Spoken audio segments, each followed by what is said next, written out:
آئیے ہم اس ویڈیو میں بات کرتے ہیں کہ اردو زبان کی ابتدا کیسے ہوئی، اردو زبان کیسے وجود میں آئی، اردو زبان کے آغاز و ارتقاء کیسا رہا، کیا کیا مرحلے اردو نے دیکھے۔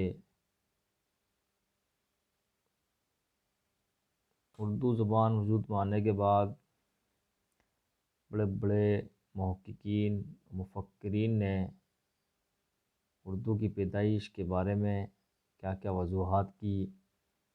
ان سب سے پہلے میں آپ کو یہ بتا دوں کہ اردو ایک زبان ہے جو ہند آریائی زبان کے خطے سے وابستہ رہی۔ ہند آریائی کے بارے میں ہم کبھی لسانیات کے بارے میں اگر پڑھیں گے تو تب واضح طور پر اس پر بات کریں گے۔ فی الحال ہم یہ دیکھتے ہیں کہ اردو کی پیدائش کے متعلق جو مختلف نظریات ہیں لوگوں کے، اور کس طرح اردو پیدا ہوئی، اس کے بارے میں ہم بات کرتے ہیں۔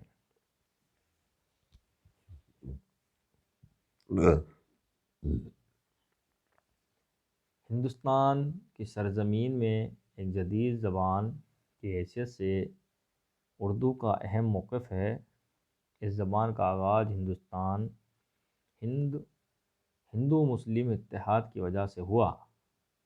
عربی، ترکی اور ایرانی سپاہیوں کے ہندوستان میں داخل ہونے اور ان کے راست تعلقات ہندوستانی باشندوں سے استوار ہونے کی وجہ سے ایک نئی زبان عالم وجود میں آئی جسے عصری حاضر میں اردو کہا جاتا ہے۔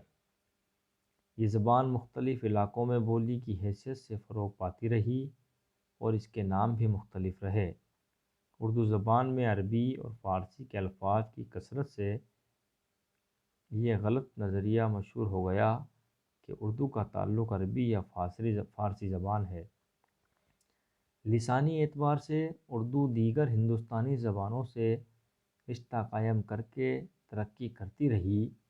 اس زبان میں جملے بنانے کا انداز وہی ہے جو سنسکرت زبان میں استعمال ہوتا ہے۔ اردو زبان کا جائزہ لیا جائے تو اس کے جملے اور فقروں کی شناخت سے یہ پتہ چلتا ہے کہ اردو ہند آریائی زبان کی سب سے مقبول ترین زبان ہے۔ اب ہند آریائی زبان میں کون کون سی زبانیں ہیں یہ الگ موضوع ہے۔ اس کا وطن اصلی ہندوستان کی سرزمین ہے جس کی بنیاد ہندو مسلم اتحاد سے مستحکم ہوئی۔ اس ویڈیو میں آپ اردو زبان کے آغاز اور اس کے مختلف نظریوں کے بارے میں معلومات حاصل کریں گے، اور لسانی اعتبار سے لسان کہتے ہیں لنگوسٹک کو، زبان کو، بھاشائی نالج، اور لسانی اعتبار سے اردو کا رشتہ نمایاں کر سکیں گے۔ اس زبان نے مختلف ادوار میں کس کس انداز سے ترقی کی اور اس کے مختلف نام کون کون سے تھے، اس کے ساتھ اس زبان کو مقبولیت دلانے والوں میں کون کون شامل ہیں، ان سب کے بارے میں ہم اس ویڈیو میں جانکاری لیں گے۔ اس سے پہلے ہم بات کرتے ہیں لفظ اردو کی تحقیق پر کہ اردو کا لفظ کیا ہے۔ قدیم دور سے ہندوستان کی سرزمین میں کئی قوموں کی آمد کا سلسلہ جاری رہا اور ہر قوم نے اس ملک میں اپنے نقوش چھوڑے۔ قبل مسیح میں اس ملک کے باشندے دراوڑی تھے جن کو شکست دے کر آریوں نے سندھ کو اپنا مسکن بنایا۔ اس طرح آریائی زبانوں کا آغاز ہوا۔ مسلمانوں کی آمد کے وقت ہندوستان میں شورسینی، مگدھی، ارد مگدھی، مہاراشٹری اور پساچی اپبھرنش کا رواج مختلف علاقوں میں تھا۔ مسلمانوں کی عربی اور فارسی زبانوں کا اثر ہندوستان کی تمام علاقائی زبانوں پر ہوا۔ مسلمان فوجوں میں عربی، فارسی اور ترکی زبان بولنے والے افراد شامل تھے۔ یعنی ہندوستان میں قبل مسیح یعنی عیسیٰ کی پیدائش سے پہلے، یعنی 1000 سال 2000 عیسوی پورو یہاں دراوڑ رہتے تھے۔ پھر بعد میں آریہ آئے، آریہ اپنے ساتھ بھی زبان لے کر کے آئے۔ آریوں کے آنے کے بعد یہاں عرب جو لوگ آئے، ان میں عربی، فارسی، ترکی بولنے والے کافی باشندے تھے۔ اس کے بعد ہی یہ زبان پروان چڑھی۔ دیکھیے کون کون آیا اور کس کس سال میں آیا اور اپنے ساتھ کیا لایا، اور اس نے ہندوستان میں کیا نقوش چھوڑے، اردو کس طرح سے وجود میں آئی۔ سب سے پہلے محمد گوری نے اپنی فوجوں کو لاہور کی سرزمین سے منتقل کر کے دہلی کے نواح میں پڑاؤ ڈالنے کا حکم دیا۔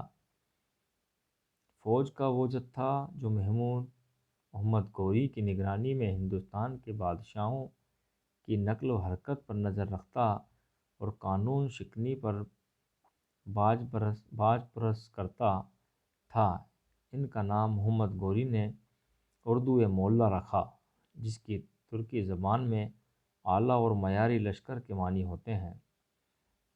اردو مولا یعنی اردو لشکر اور مولا اعلیٰ معیاری ہوتے ہیں۔ مورخین نے اس حقیقت کا انکشاف کرتے ہوئے یہ بتایا ہے کہ محمد گوری نے جس لشکر کو لاہور سے دہلی کی طرف منتقل کر کے اس کا نام اردو مولا رکھا تھا، اس کا سن 1027 عیسوی قرار پایا تھا۔ اس طرح ہندوستان کی سرزمین میں زبان کی حیثیت سے نہیں بلکہ فوجی لشکر کی حیثیت سے سب سے پہلے 1027 عیسوی میں اردو کا لفظ بروز ہوا، جو مختلف علاقوں اور ادوار میں مختلف ناموں کی شناخت بن کر آج اردو زبان کی حیثیت سے اہمیت رکھتا ہے۔ اردو زبان کے نام کے بارے میں کیا کیا نظریات ہیں، یہ ہم اپنے اگلے ویڈیو میں دیکھیں گے۔